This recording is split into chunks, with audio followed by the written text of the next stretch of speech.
I mentioned earlier that if you're going to shoot an expert in their field, whether it's sports, business, hobbies or whatever, then it must be a top-line name in their field. Now, you might be thinking, how can I, as an unknown producer, get a top name to work with me? Well, I found the answer to that when I'd never done such a thing before, and I found the answer was quite simply, ask them.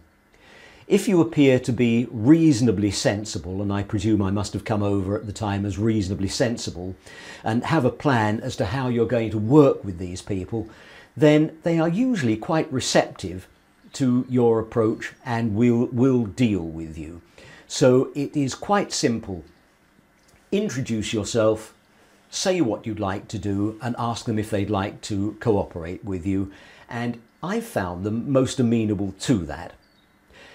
What should you pay them for their expertise? Well, that is to a large extent down to your negotiating ability, of course, but I've found about 10% of gross, excluding VAT if you're registered for VAT.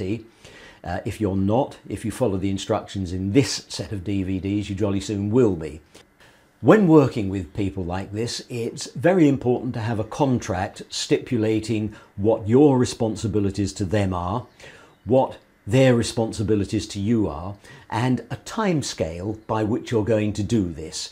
Not all sports people or hobbyists are good business people. Some are very switched on to the business side of things, others are not.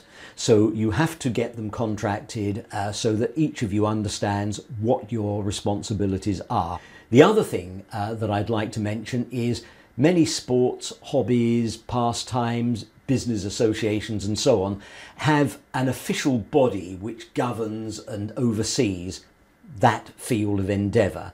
Now, it's very often quite possible, if you've got a top name working with you, to get that official body to support or endorse your DVD, and that gives you extra perceived status. So if you can get the official body to endorse you, then that is a very good thing to do.